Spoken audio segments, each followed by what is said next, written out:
So let's dive a little further in VSPro on working specifically with trees in our biomes and some of the options for working with trees inside of our biomes. So in Unity, we have our biome mask that we drew, and you can see on here it is. Here's our outer perimeter. We've got a little bit of a blend distance here. Let me change this blend distance to like 4.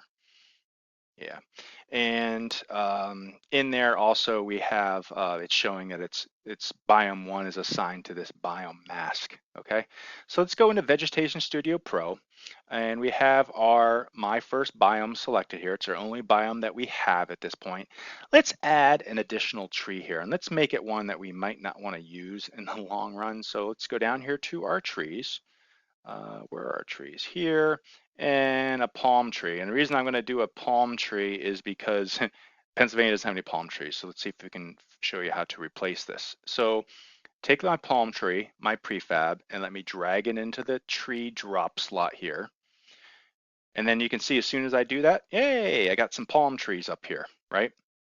And let's go into my biome. And in VS Pro, we have some options here. It'll make more sense later on, but we can narrow it down so we're only looking at our trees, but we only have trees right now. So of course that's the only thing that's going to show up. But if I go to plants, this is empty because I don't have any plants. I don't have any grasses. I don't have any objects to find yet. So trees and all will show the same thing. The first tree I have, which is this broadleaf desktop, I can come over here and there's a bunch of different things that I can do. One is I can disable it. So inside the biome, if I disable runtime spawn, it disappears because I'm telling VSPro, hey, don't include these rules, just ignore everything for now. So it's effectively turning off that particular tree and I can turn it back on. So it's a good way.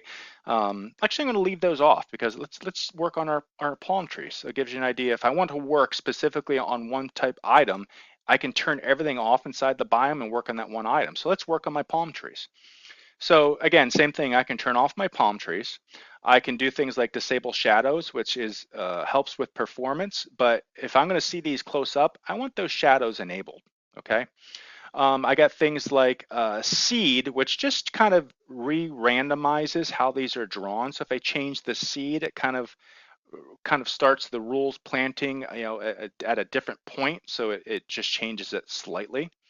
And I have my render distance factor, which is where these things essentially turn into what we call billboards. So billboards are like the low res version of the tree, which you would see from very, very far away.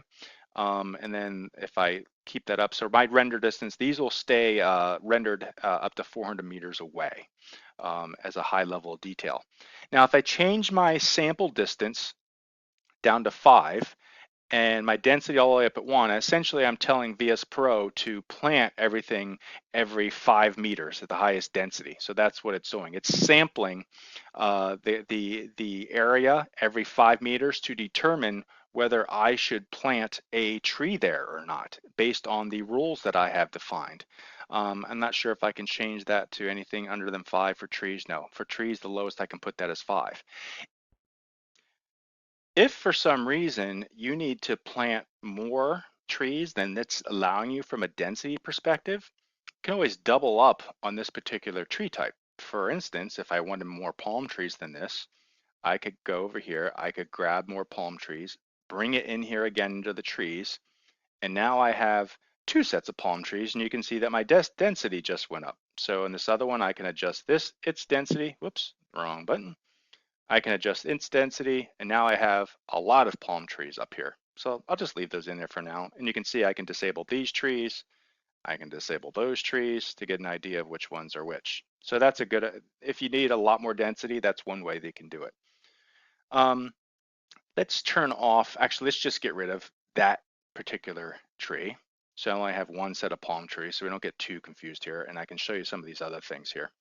Down underneath here, we talked about density. Randomized position is just that. It's a little bit more random as far as it puts. I typically like the random and not uniform, so you continue to use that. This is how you rotate the trees randomly. And for trees, it should be along the y-axis that you rotate. Not going to go to these other ones, but you can click on them and try to figure them out for yourself. Experiment. Min and max scale is going to be very useful. So this is based on the prefab that you're using, this palm tree. What's the smallest tree and the largest tree that I want to use? So in this case, we're saying I want the smallest tree to be 80% the size of what it is regularly, and I want the largest tree to be 20% over. So we have a range here. Now, if you see, if I slide this entire thing, the trees all get bigger in size and they get, well, they get gigantic, right? Um, but if I just move this right slider, you can see the big trees get bigger, but the smaller trees, if I move it this way, get smaller. So now there's a very large discrepancy in between trees. So you can see there's a really little tiny pine tree or palm tree here, and then I got some really big ones. So that's another tweak that you can do depending on the size difference you want between your trees. Let me put this back to where it was before. I also can do a scale multiplier in certain directions. So if I just want to make these trees extra tall, doesn't look right, I tend to not to use this because you get these weird dimension shifts. So it's just really tall and skinny now. I tend to keep these all at 1. Height rule is a very interesting one in that I can control how high up in the air or the elevation at the side of a mountain the tree will plant. Let's say that I only want these palm trees to be planted in like a valley area. So like down, in here, let's say that I only want them to be planted down here and not up on the mountain. Well, I can start to use this slider, and I know this is going to be about 60 here. So let's see here. If I use 60, let's say 55, let's look at these trees right here. They should start to disappear. Yes, so you can see the elevation right about here is 55 meters. So when I put that, I'm saying do not plant these palm trees higher than an elevation of 55 meters. So if I made this biomass huge, the palm trees will only be at 0 elevation up to 55. And same thing with the steepness rule, depending on, well, let's move this back up to 1500 so they plant everywhere. And you can see that this terrain here, and that's the reason I put this biomask, it's kind of steep up here. So it's flat and then it gets steep. So I can change the steepness rules so that it will not plant on anything steeper. So now you can see that these trees up here on the left, which are on steeper terrain, start to disappear as I move this slider down. So this comes in handy if you don't want something to plant, say, on a cliff, right? If I move it all the way up here, it'll just plant anywhere, or I can just disable these rules altogether so they're not being used, right? Position offset will raise and lower something. So if I hit this 5, they're now hovering in the air. If I put the 0, they're down at ground level. If I do negative like 5, they plant into the ground. This becomes useful if you want to use a tree kind of as a bush. So if you look at this now, these palm trees look like, I don't know, coconut trees? Are those like, no, pineapples. Yeah, they kind of look like pineapple bushes now. But you can see all I did was push them into the ground. You can use this with any kind of tree. It's like a trick. You can turn a tree into a bush. All right, so let me put that back at 0 as well. Some other things you can do. Well, before they move on, let me swap out, let me show you if you don't like a particular model of tree. So I'm using this palm, and let's see, I got a broadleaf here, I've got the palm. Let's say I want to switch this to a conifer, which is typically more realistic for a Pennsylvania course where this is. I can just take this prefab, drop it in there, and now it's going to change it into these conifer trees. So just like that, I switched everything to a conifer. So let me show you some of these other things about trees. And I'm sorry, this is a long video, but there's a lot of information here. So let me back out so you can see these and get an idea of what's happening. Let's talk billboards. So billboards are essentially when we're really far away and we don't need a lot of detail on a tree, we essentially turn them into what we call billboards. So let me show you a trick on how to look at these. So up here we got this render distance factor, and right now it's set to 400 meters. When I start to lower this, eventually we're going to get to the point where these trees are going to turn into billboards, and there they go. Okay, now they are all billboards. And if I slide this back up a teeny bit, you can see that I've got a mixture now of the ones in the back are billboards and the ones in the front are the regular trees. So if I come back down here to the billboards area, I can start to make some adjustments to the billboards if I think they're going to look better. Now, all of our prefabs that we have in the base project that you're going to be using, they're adjusted pretty well already. One thing I like to do is maybe just drop the brightness down a tad. I like it right about there because I like my billboards to be a little bit darker because they're farther away. And you can adjust things like the smoothness. You'll see what happens. And smoothness is, it'll adjust a little bit. But I like to turn the smoothness pretty much like off. And in some cases, this is off. This is actually on here because I see a lot of smoothness. So I'm going to turn this up a little bit to get rid of it. Things like specular, that's horrible. I turn that all the way down. But you can adjust these. You can change the tint. That's not really, I don't want these to be red. I want them to match. But let's say I needed a little bit more green in there to match. I could just give that a little bit tad more green. And now you can see I like the looks of these billboards. And now what you can do is you can zoom in and out to determine kind of what that looks like as they change from billboards to regular. Okay, so that's how you adjust the billboards. So let's collapse this setting.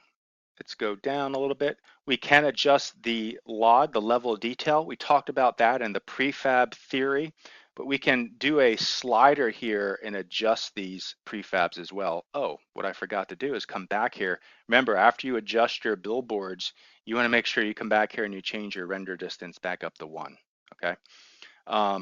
We can adjust our LOD distance factor here. I wouldn't touch this until you have a better idea of, don't want to disable LODs, of how these work, but this is telling you the highest level detail is going to be out 79 meters. And if you scroll in and out, you can start to see that. If I go way out, we can eventually see those turn into billboards, and I can zoom in and see those as well. But this can be adjusted here.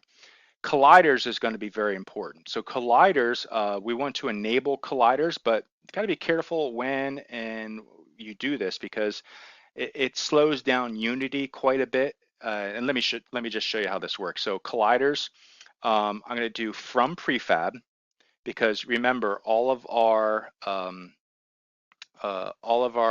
prefabs. All of our prefabs do have the colliders in them already, and that's why we encourage you to use the ones in the base project. So I say from prefab. Now I don't see any colliders yet.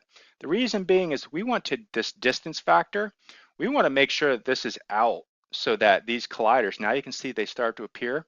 We want to make sure that we get this set out probably like a good ways away, like 280, like a good driver distance. I'm going to put that all the way up to 261 is pretty good. Slide this all the way up because if not, there's the potential someone can hit a ball and before that collider is rendered, essentially the ball is going to go through it. So we're going to put that up and now you can see all the colliders on these particular trees.